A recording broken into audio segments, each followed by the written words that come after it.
Ahead and kick things off just to respect everybody's time and say thank you again for folks for joining us this morning. A slightly smaller turnout, but more intimate crowd, always fun.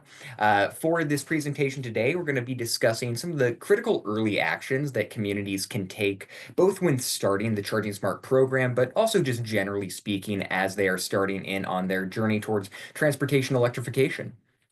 So go on to the next slide, please, and just a little bit about what we'll be covering today. First, a little bit of an icebreaker, give folks a chance to get some of the creative juices flowing and also learn a little bit about what some of the other attendees are doing in their respective cities with regards to electrification. After that, going to do a very brief overview of Charging Smart. Again, this being critical early actions. Want to make sure everyone's starting from a similar starting point in terms of their knowledge of the program. So for some, that'll be a review of information, but want to make sure that everything is kind of level set. Following that, going to be turning the time over to my colleague Rebecca Heisel, who's going to be discussing both documentation requirements as well as those critical early actions that communities should be thinking about. Following that, little bit of housekeeping discussion of next steps before opening the floor to a Q&A session. So if you have questions throughout the presentation, feel free to throw those into the chat. If we can answer them in real time, we'll try to do that. And if not, we'll make sure to address those at that Q&A session. We can move on to the next slide, please. And as I mentioned, for anyone that didn't hear and hasn't already done so, if you could just change your Zoom display so it's also showing what city you're representing. And then please feel free to throw into the Zoom chat an answer to this icebreaker question, which is, what is your community focused on currently with regards to, or focused on accomplishing currently related to transportation electrification? So no wrong answers here. This could be as small as we're just trying to get a permitting process established to we're trying to electrify our entire municipal fleet. I think this is a great chance to see like what other communities are working on currently, maybe get a little bit of inspiration ideally. And also just recognition, we're all starting at different points. Some communities have taken a lot of steps already on this journey, and others are just getting started. So part of this program is making sure we're meeting communities where they are at. So again, no wrong answers. And as folks are starting to throw those into the chat, go ahead and hop onto the next slide. And yeah, again, like I mentioned, very high level Charging Smart recap. We can move to the next slide as well. And really just very high level, what Charging Smart is intended to do. So Charging Smart provides free technical assistance and national recognition to local governments to facilitate the adoption of electric vehicles and EV charging for their residents and businesses. So a big part of this is both decreasing soft costs for municipalities, as well as increasing capacity, and also just bringing best practices to light. Again, this program was developed out of a pilot program here in Minnesota conducted by GPI. So all of those best practices that were learned, we try to bring those to the current iteration of Charging Smart, and one of the real value propositions that this program brings. We can go ahead and hop onto the next slide. And so what does Charging Smart actually look like in terms of the flow of the program? Well, as most are probably aware of this first stage, a lot of onboarding, well, not a lot, but very important onboarding. First with a letter of commitment. This is just so that it demonstrates both to a community and to our technical assistance providers that a community is committed to pursuing electrification in the transportation realm and also committed to pursuing a Charging Smart designation. And then following that, a really important first step is conducting a self-assessment. So that self-assessment really helps a community to kind of look inwards, understand where they're at currently as they're moving towards transportation electrification, and that information also really helps us on the technical assistance side of things to have that understanding of at what point is a particular community starting from. Again, recognizing that that can be a very wide range, starting from basically square one to, already having taken a lot of actions in pursuit of transportation electrification.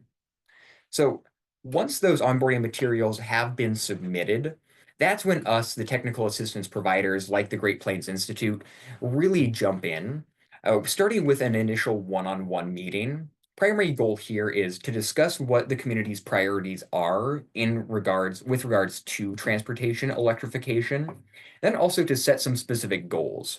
So in particular here, it is what designation level is a community interested in pursuing?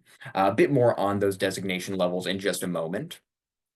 And what are some of the maybe more nuanced elements of a community's makeup or their internal goals that might influence how they approach the Charging Smart program? So again, very important kind of tone setting meeting also creates a game plan for the community moving forward. And that takes us into what I would say is the bulk of the program in terms of time, which is this opportunity where communities work independently with plenty of assistance from their TA provider, but essentially setting out to achieve those goals that were established in that initial one-on-one meeting. Now, the time that this particular phase of the program takes can vary pretty greatly. Again, some communities come to us having already done 80% of the work needed to achieve the designation level. So it's pretty light lift to get them over that hump to be designated at either gold, bronze, or silver. And other communities are starting from square one, so it might take them a bit longer to get from, not having done much work in transportation electrification all the way to one of those designation levels. But ultimately, once this phase has concluded, then communities are eligible to submit for designation. So communities will take these actions that are identified in that one-on-one meeting, pursue them, provide verification, and depending on the verification, making sure that those actions that were taken are in alignment with best practices established by Charging Smart, then a community can be designated.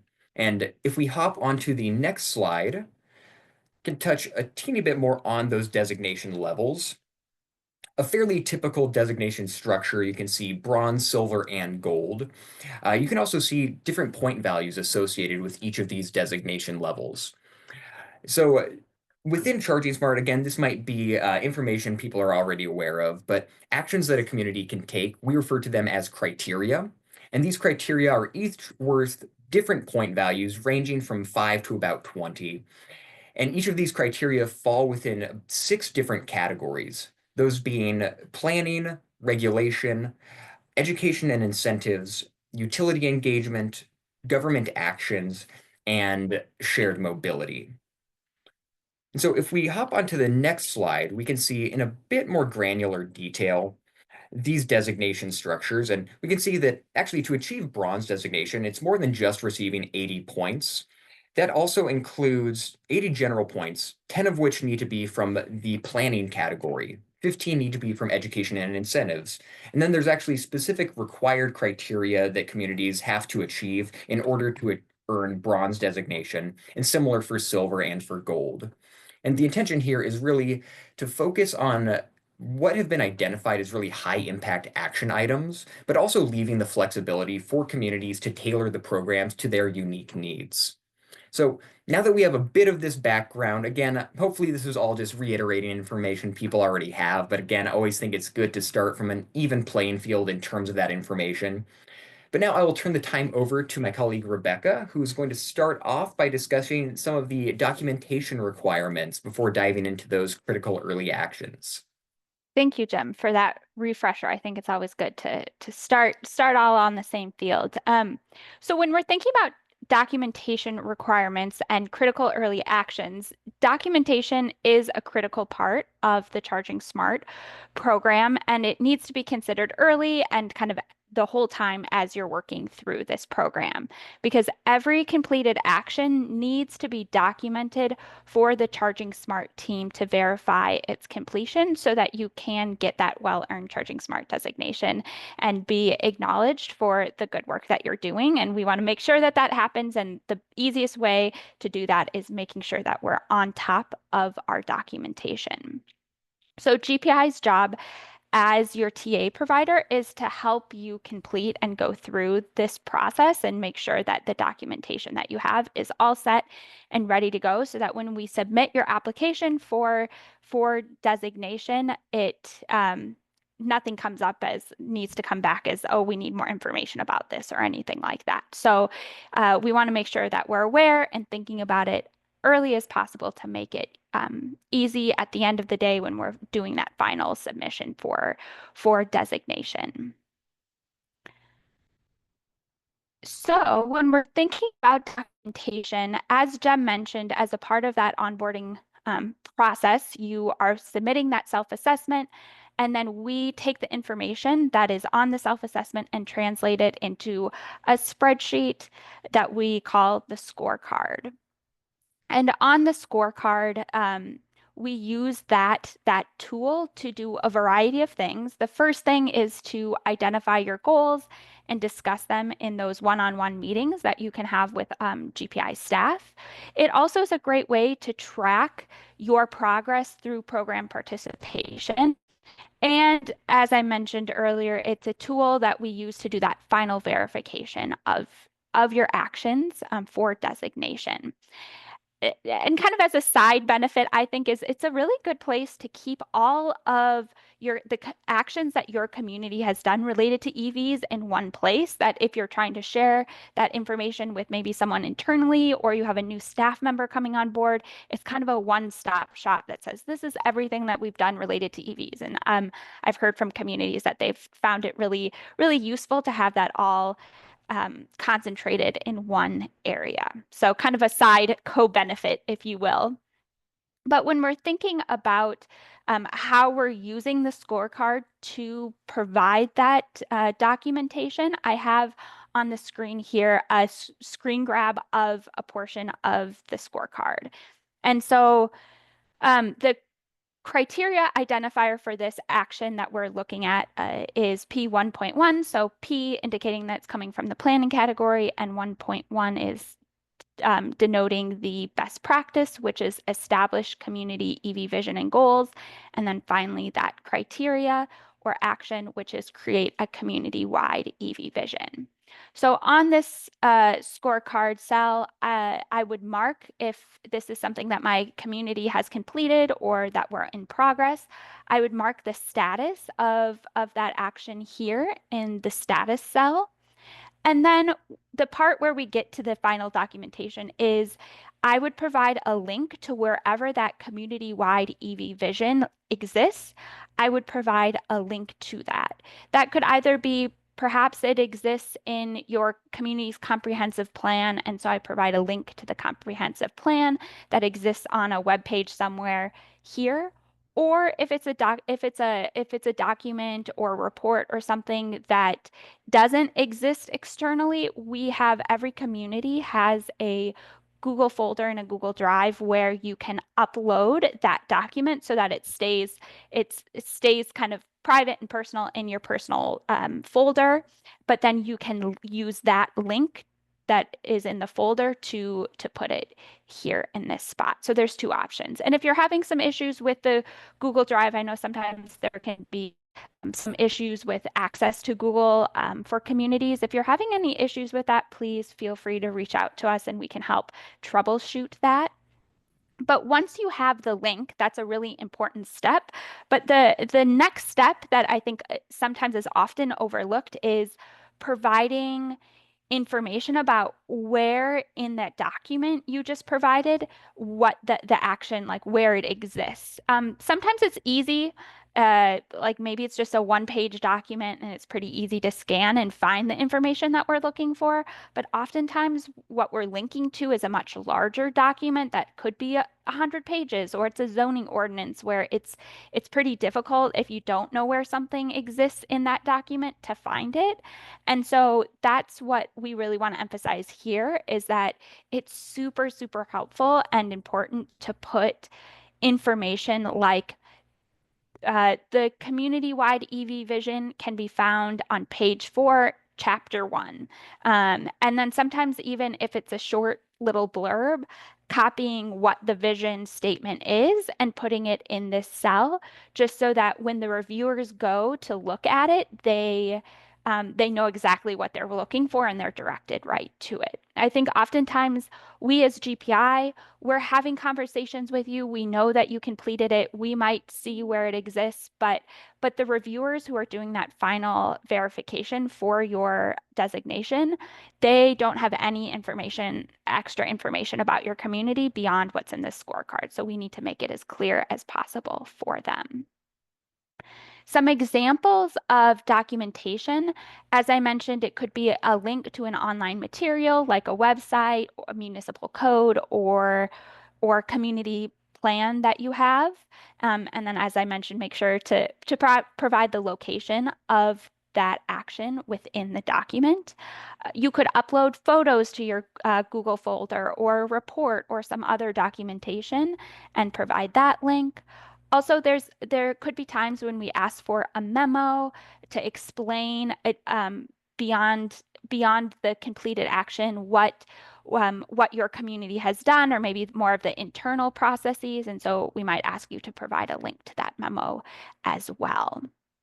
And then we'll talk more about the program guide later on in this presentation, but I do just want to highlight here that for each of the criteria in the program guide, there's a section that says this is the recommended verification method for this, and it gives you an idea of what those reviewers will be looking for when for each specific action when they're doing that review. So that's a helpful resource. Great. So now that we've covered that documentation side, we can jump right into the critical early actions that you all are here for.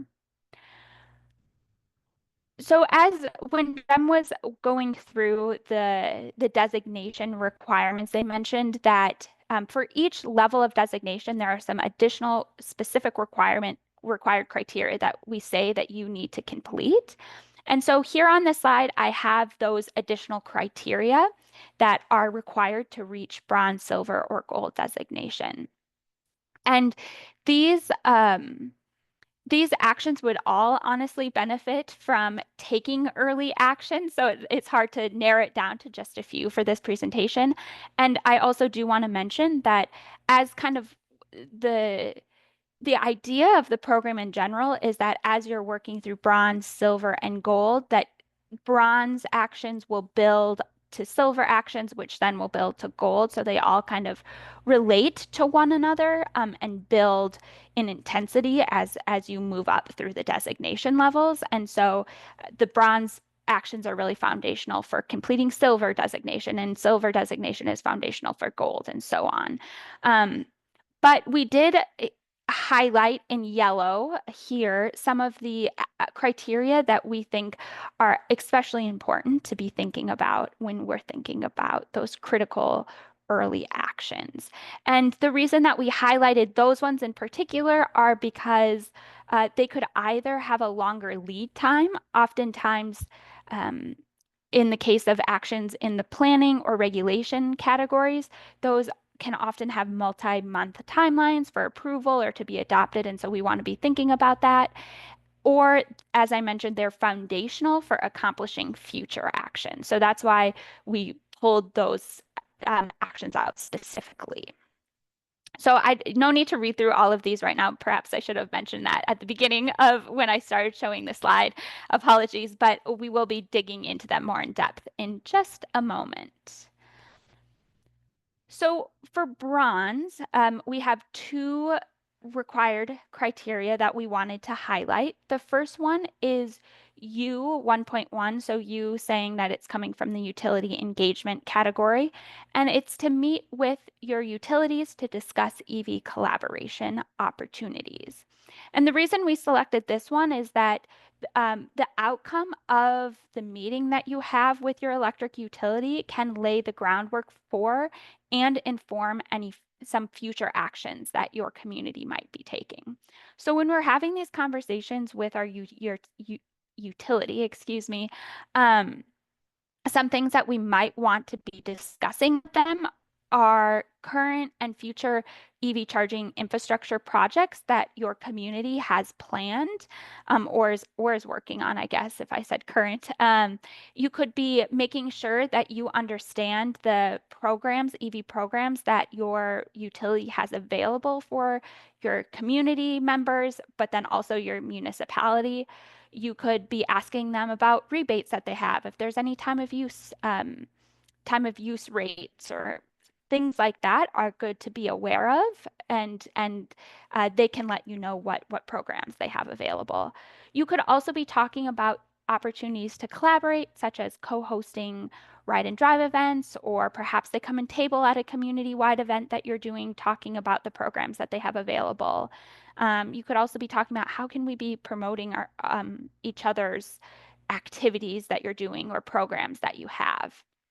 So how this conversation could inform future conversations is perhaps you do decide maybe we should co-host a ride and drive together, and then that would lead to completing the ride and drive action, and there's actions related to doing events with your utility. So that kind of all builds on each other. Or perhaps you tell them about some infrastructure planning that you're doing and they say, "Oh, you know what, actually maybe you need some additional electric capacity in the area that you're planning, and we need to be thinking about that." So that can lead to future actions that you should be aware of.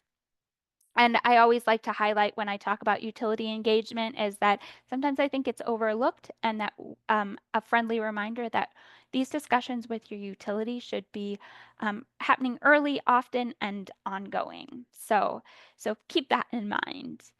The next criteria that I want to highlight for early action is R1.6. So that comes from our regulation category, and it is review zoning requirements and identify restrictions that intentionally or unintentionally prohibit EV charging deployment, and compile those findings in a memo.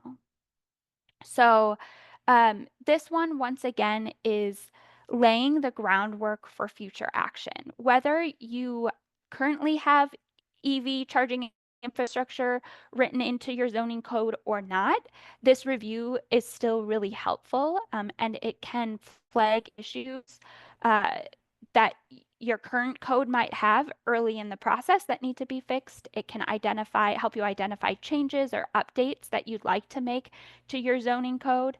And it can also prompt you, especially if you currently don't have any zoning code language about EV charging infrastructure, it can prompt you to think about what elements you would like to include in the zoning code that perhaps you hadn't thought of previously.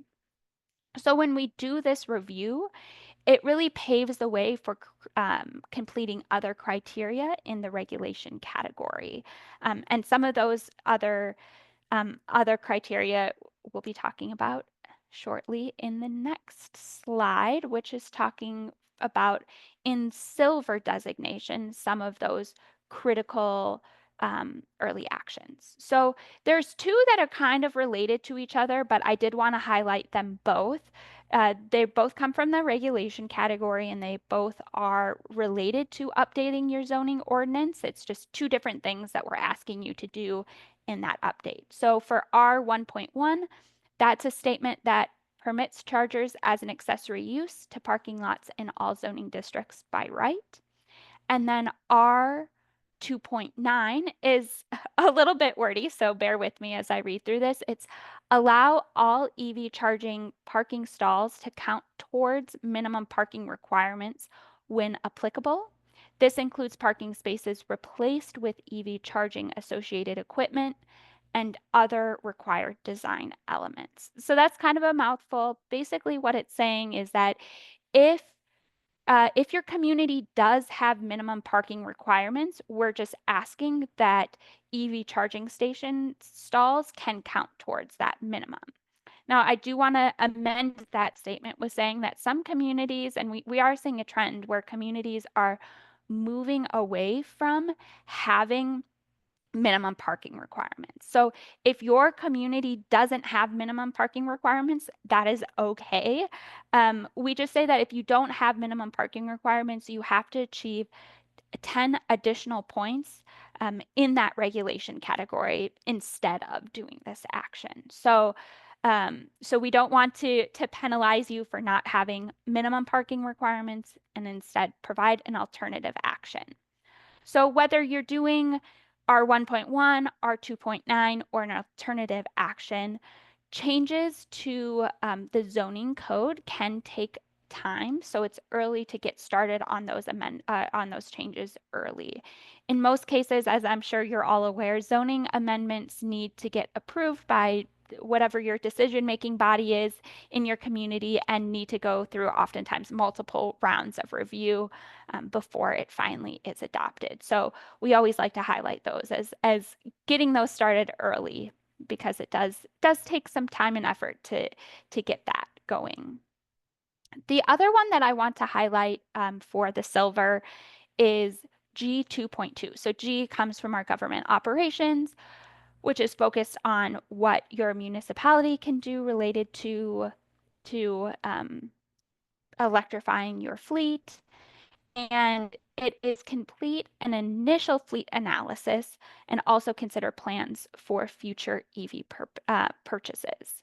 And the reason that I highlighted this one, the initial fleet analysis itself isn't always the biggest lift, especially compared to some of the other actions perhaps that you could do. And we do have, I want to call out a tool that we use called the Drive tool that was developed by the Electrification Coalition, which is a really helpful way to get this initial fleet analysis done. And if you do want or need support using the Drive tool, please reach out to us. We can help support you with that. But I wanted to highlight this initial fleet analysis because it can help lay the foundation for some gold actions that we're going to be talking about in just a moment. Um, when you complete that initial fleet analysis, it can help you set your goals for electrification and identify your different budgetary needs that you might need for those goals to purchase vehicles, and can also help you think about the charging infrastructure that you might need to be installing to support those future needs for your EV fleet. So with that, thinking about the fleet analysis and purchasing EVs, I want to move on to the gold designation.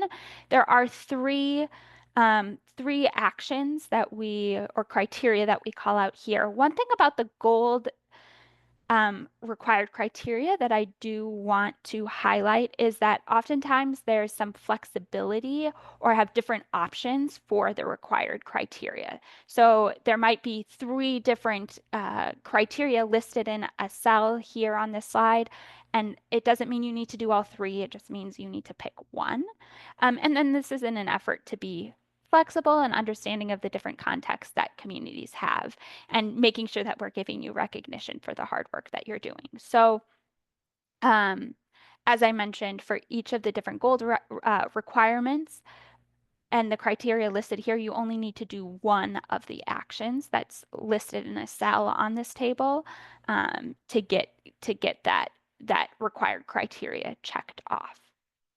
So thinking back to that initial fleet analysis, we'll take a look at G 2.5, which once again is from the government operations category, or G 2.7. And basically, these actions are just asking you to electrify at least one light duty, medium duty, or heavy duty vehicle in your municipal fleet. And we're highlighting this one because, as we briefly kind of touched on in that initial fleet analyses, that it can be a really long process to just purchase one vehicle. Procurement itself can be a long process, but it's also usually tied to your budgetary cycles, and so it can take time to get even one vehicle for purchase into your budget before you can even start thinking about that procurement process. So depending on when your community's fiscal year starts, it's really good to be thinking about and sowing the seeds for that purchase beforehand, so that you're getting it into the budget cycle when it makes the most sense.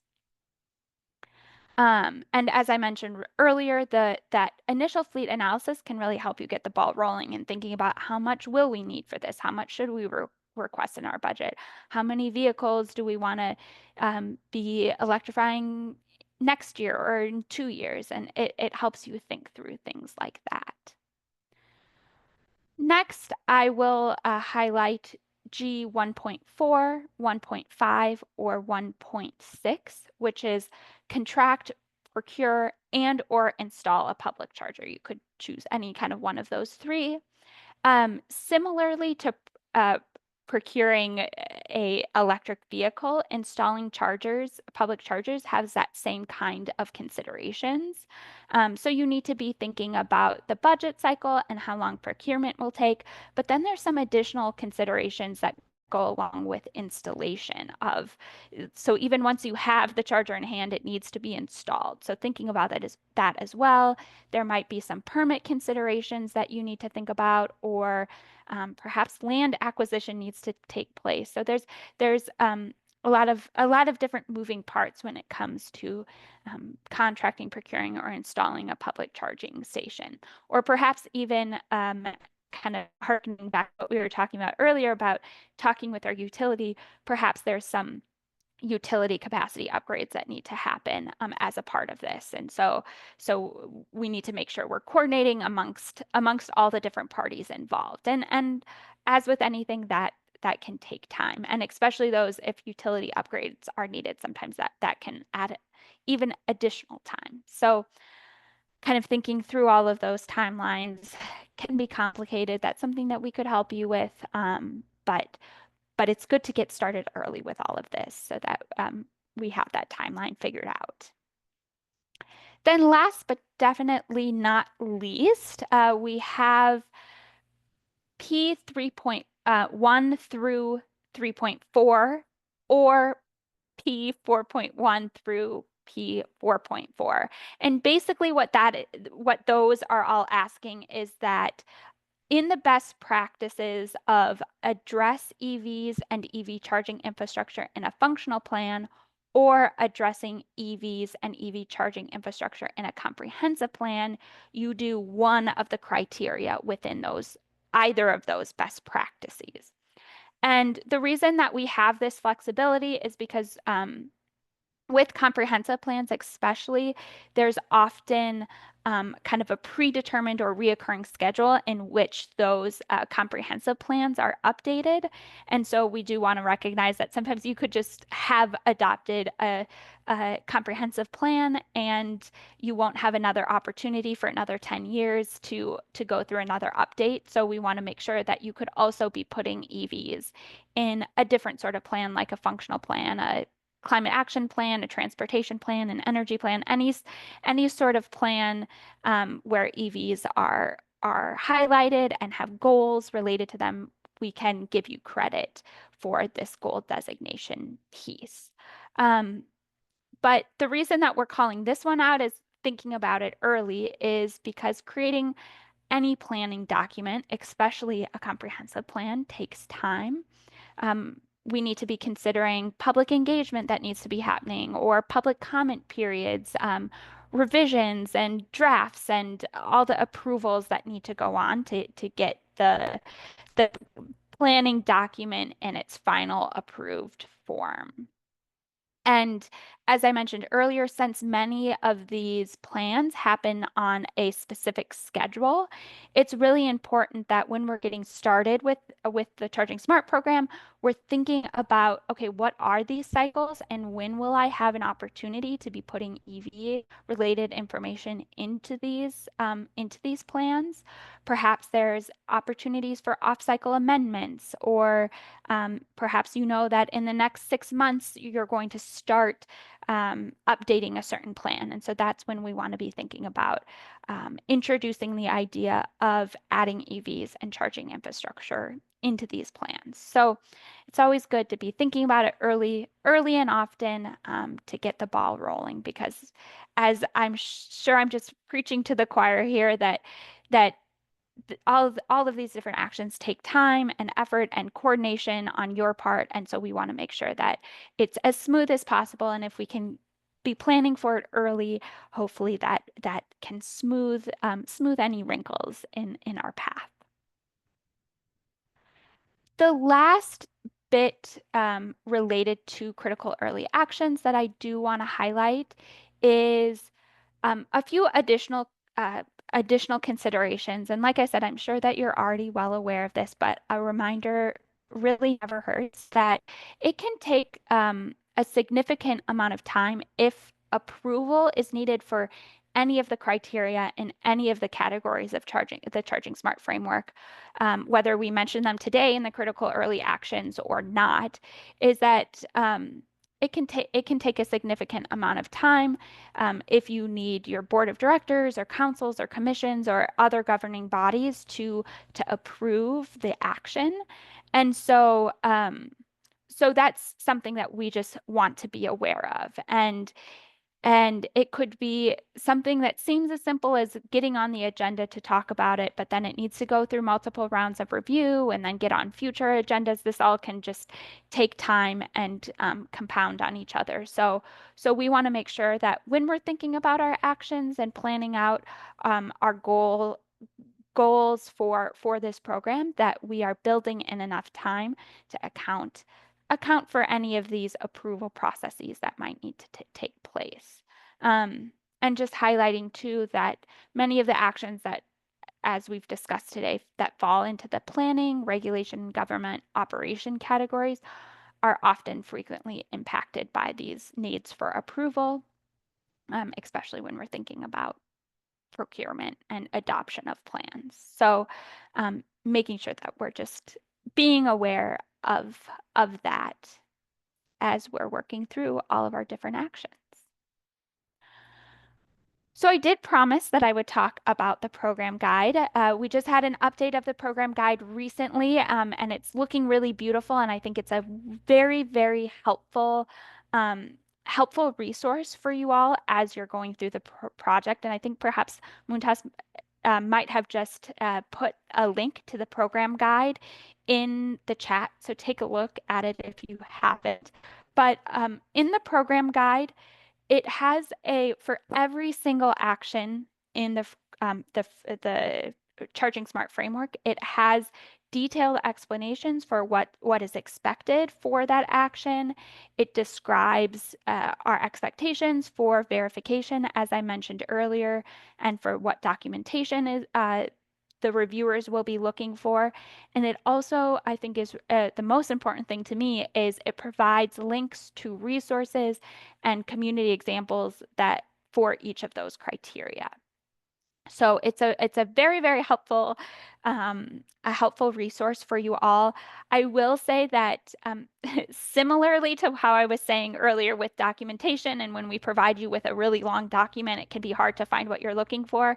Sometimes that can be the case for this document. It's because it has so much information about every single criteria in the program. It is a long document, and sometimes it can be hard to find what you're looking for. One thing that I find is that if you use like the Control F or like the find command, and if you know what that criteria identifier is, so like U1.1 or R3.2, if you type that into the find function, it'll bring you right to the different mentions in the document. And that's how I usually navigate it, and it's pretty slick. So would recommend if you're looking for a specific criteria to just search for it, and it'll bring you right to what you're looking for. So a little life hack from me, I suppose. Let's see. So next steps, if you haven't already, I think everyone on this call is set, but if you haven't completed those onboarding materials that Jem was mentioning earlier, the commitment letter and the self-assessment, please go ahead and get those things submitted to us, and then we can work on scheduling a one-on-one goal setting meeting with our staff to talk through what your priorities are in the program and how you can get designated, and then also how we can be best supporting you through technical assistance. I do also really want to highlight that If you've already had those initial conversations with us, but you still need more support from us, or have a question about something specific that you're working on, or really anything under the sun, we are here to meet with you, to talk with you about that. We'd love to get on a call with you. And so to make it easier, and I think Mutas, perhaps if you haven't already, if you could throw a link into Bookings we use, it's a scheduling platform to make meeting with us easier. You just open up the link and it'll prompt you to select a staff person.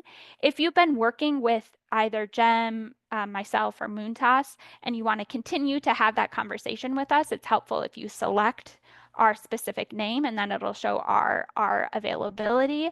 If you don't have a specific person that you want to meet with, or perhaps the person that you want to meet with doesn't have time, in the time that you are available, you can feel free to meet with any one of us. And we're all caught up on how every community is doing, so we can make sure that that's a smooth conversation for you.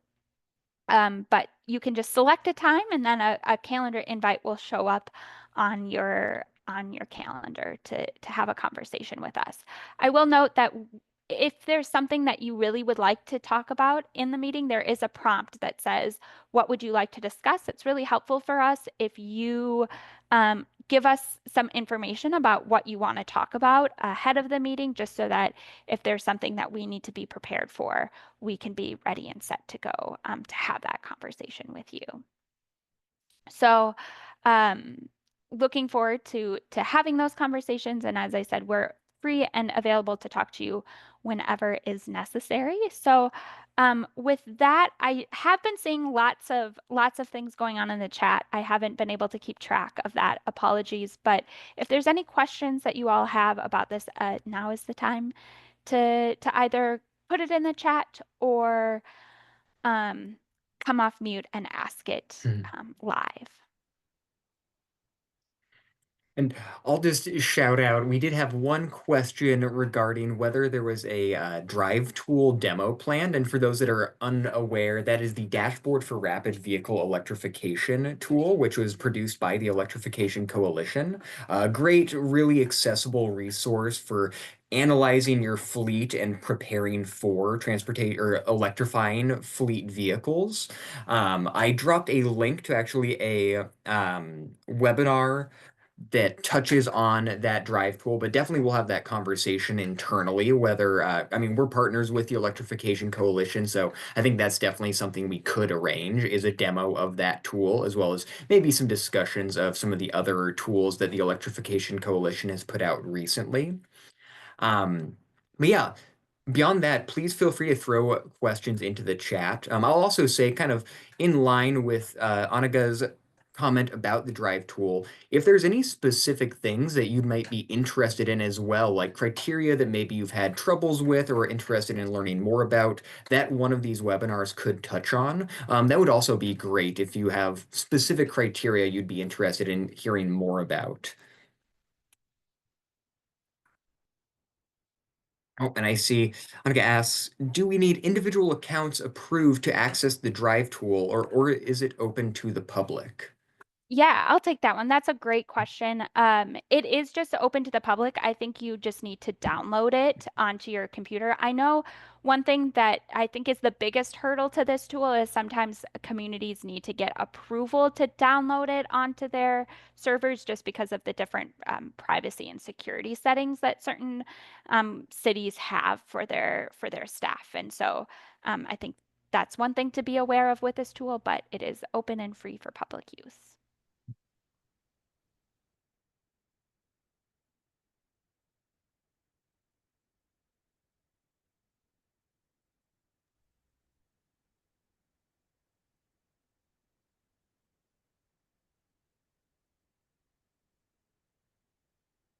And I also know, I'm blanking on the name right now, but the Electrification Coalition also just put out another great resource. It's really tailored more towards municipalities that are looking to procure electric vehicles and charging infrastructure. It's essentially a collective bargaining that they've developed through a third party that is qualify to essentially make purchases for governmental units and acquire EVs and the like. So I will also drop a link to that resource. Again, more tailored towards specific communities that are looking to actually procure electric vehicles and charging infrastructure, but a pretty recent new tool that the Electrification Coalition just put out that I think could be a great resource for a lot of communities.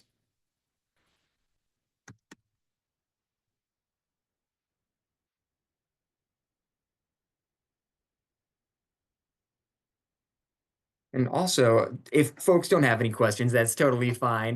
There is no pressure whatsoever. I did just want to highlight, looking back at some of the comments from the beginning of our session today, just highlight some of the great work that's being done.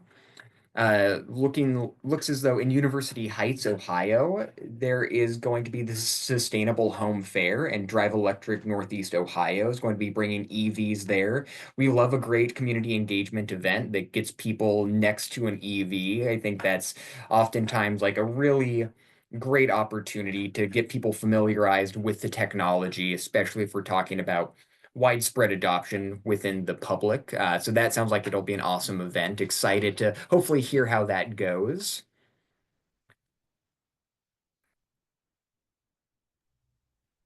Yeah, well, Jem, I will say that that's a good reminder for folks on the call is if you do something that's really fun and exciting and you want us to know about it, or perhaps like there's opportunities to be highlighted through the Charging Smart program overall as well, to send us a message and let us know about what you've been working on.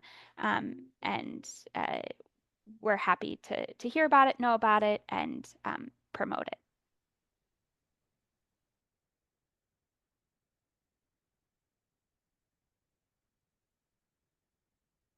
Right. Well, if there aren't any specific questions, and if folks have questions that they remember, after we log off, of course, always feel free to reach out to us. We do have our contact information here. Muntas also so graciously provided that link to our bookings, that function that will allow you to schedule a meeting with any one of the team members here. So again, if questions pop up, feel free to reach out. I think we can give folks, though, back 10 minutes of their morning. Always a nice little treat to have that extra time back. And yeah, please reach out if you have any questions or concerns. And we will be getting the recording of this webinar out, as well as this slide deck, in the near future. So make sure to keep an eye out for that. All right. Well, thank you, everyone. I really appreciate you taking the time here on a Wednesday morning, and looking forward to seeing you all again, either in one of those one-on-one meetings or at another webinar like this.